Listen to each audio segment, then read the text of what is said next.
boy, it's hot. Oh, this is rough. What's good, gamers? Blowoff941 here, back with another video about my thoughts on things that you guys definitely needed to watch. In this one, we're going to be talking about episode Heresy and the end of this year of Destiny, going into the Edge of Fate. Before we get too deep in the video, if y'all can click like and hit subscribe as well, that'd be really cool. I put out a video at least once a week on Fridays at noon Eastern time, and I really appreciate y'all sticking around for the future. On that topic, the weekend of the 25th, I will probably not have a video up since I will be out of town visiting internet friends. So, apologies. I would have liked to have kept it up consistently, but I procrastinate like an asshole. Most of my videos, I make them about a week before they come out. Alright, let's start at the beginning. Going into this episode/season, I was very excited. Hearing about how the Nether was going to have no health regen and boosted max HP opened up so much potential for increasing the value of certain tools in our arsenal. I was very hyped for this. Not to mention the challenge that poses within the core activity of the season. I had been begging for something to make me sweat a little harder in PvE, and as a solo player for the majority of my playtime, this is a welcome change. Oh, plus no crafting and the high amount of gear drops within the activity in any given run was an absolute win in my opinion as well, even if Reddit bitched and moaned about that plus the health regen changes. And like, there was a whole couple of weeks where people were just like, yeah, but I could just use this and completely ignore the mechanics, so I win. And then when Bungie fixed that bug abuse, people were bitching and moaning again anyway, but fuck those people. They advocate for a worse experience because they don't want to play the game that they're actually playing, and it baffles me. I also like the concept of the roguelike elements, boons with various horizontal effects like solar or stasis waves on sliding, sprinting generating bolt charge, finishers creating unique grenades. The corrupted boons coming with negative effects to balance out the stronger positive ones as well was a neat idea that I don't think really hit the mark in practice, to be honest with you, but that's, you know, here nor there. Different events within each area to experience between runs, and many secrets to find. I was a big fan, and it was on the Dreadnought, which is a fan favorite location, so things were really promising. In practice, the difficulty was spot on for me in solo, but the boons ended up not really making any run feel different, if that makes sense. It was really easy to just have one or two builds across the entire season. I have my Arc build, and I have my Strand build. My Strand build is for killing ads, and my Arc build is for killing bosses.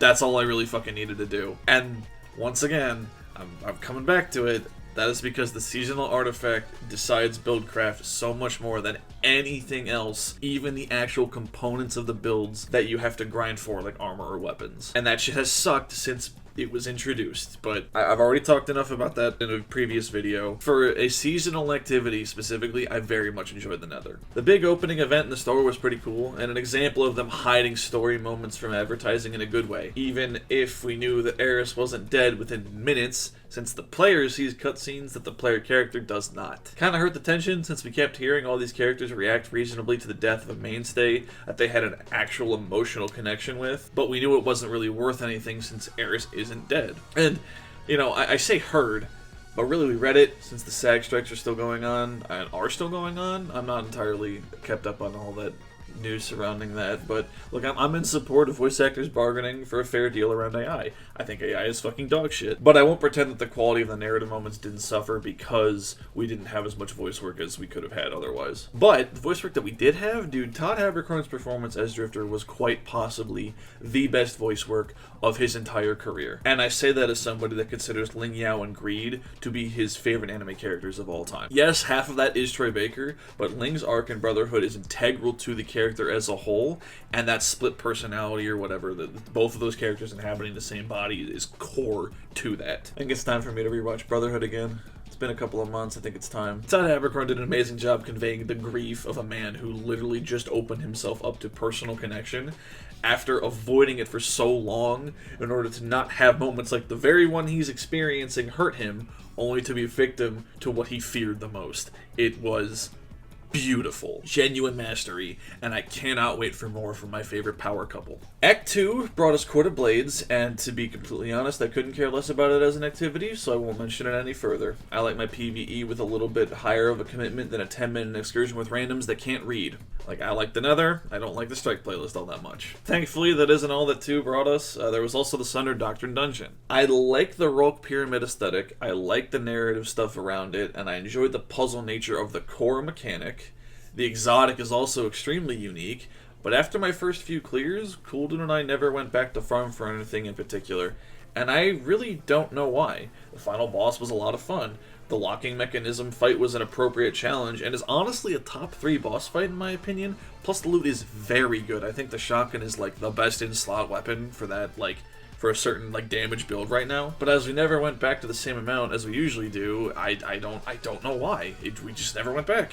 I don't know. Weird. Act 3 brought Barrow Dyad, an SMG that I'm still not entirely sure that I've gotten everything for, but it looks cool and acts weird, so it's a fun enough exotic. And Sunless Cell 2.0. I'm glad to have more strikes in the game, and it had a weird difficulty spike like halfway through that spiced up the experience a bit, but overall, it's a late D1 strike rebuilt in D2. There's only so much that can be added before it turns into a completely different kind of experience, and isn't on par with the battleground intensity or length. It's not a bad time, it's just okay, and like I said before when I talked about Quarter Blades, I prefer longer excursions to like 10-15 minute ones. So Act 3 also brought a chess puzzle, like a community thing that I didn't participate in, so I really can't speak to the specifics of it, but large community puzzles are really cool, so I'm glad they're still doing them, even if the community sentiment is in a very funny place. And then we close out this year with Rite of the Nine, which is still going on as of right now. It's no Into the Light, which had brought multiple highly requested features like returning weapons and Onslaught as a Horde mode equivalent,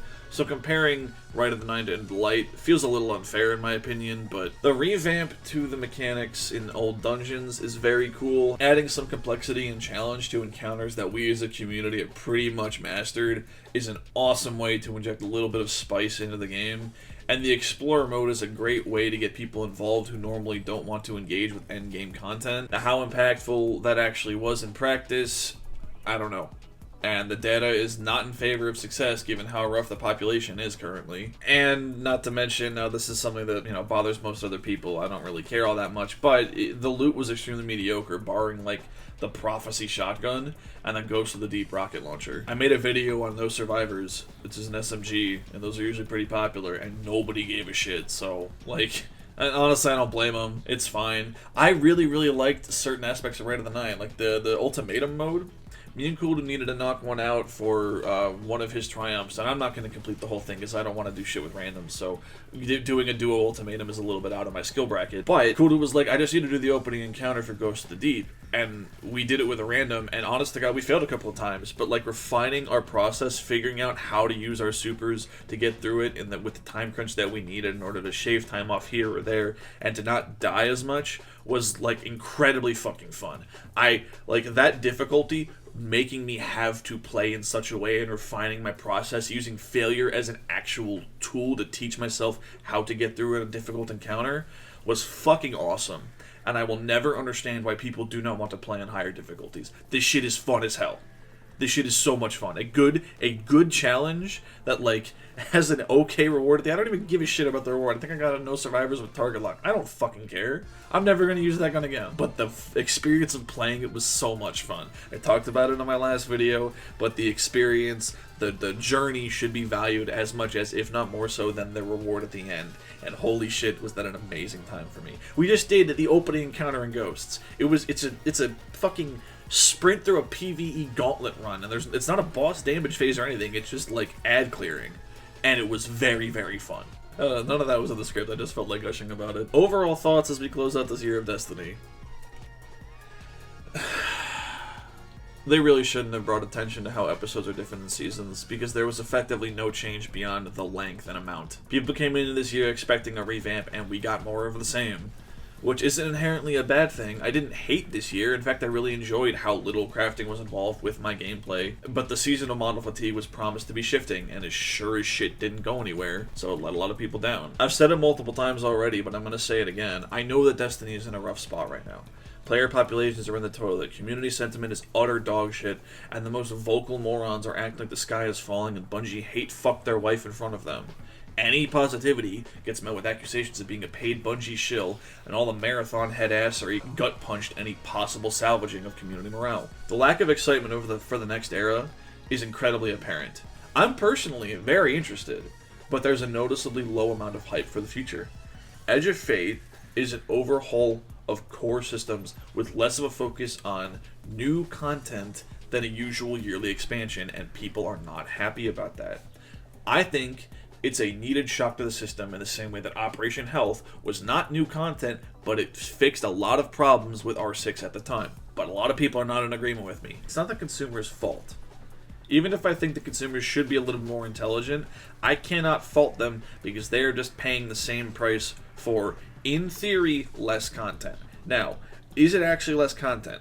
Not really. We're getting the same, Bungie's stressing the fuck out of its dev team, I guarantee it. They're absolutely working them to the fucking bone. But the player, the consumer, the most vocal person, the person that is putting their money that they worked for into the game does not feel that way. And I can't do anything about that. It's up to Bungie to try to assuage those concerns, and I don't think they've done a very good job with rolling out the marketing for the next year. That being said, I do think this is going to be one of the better changes to the game overall.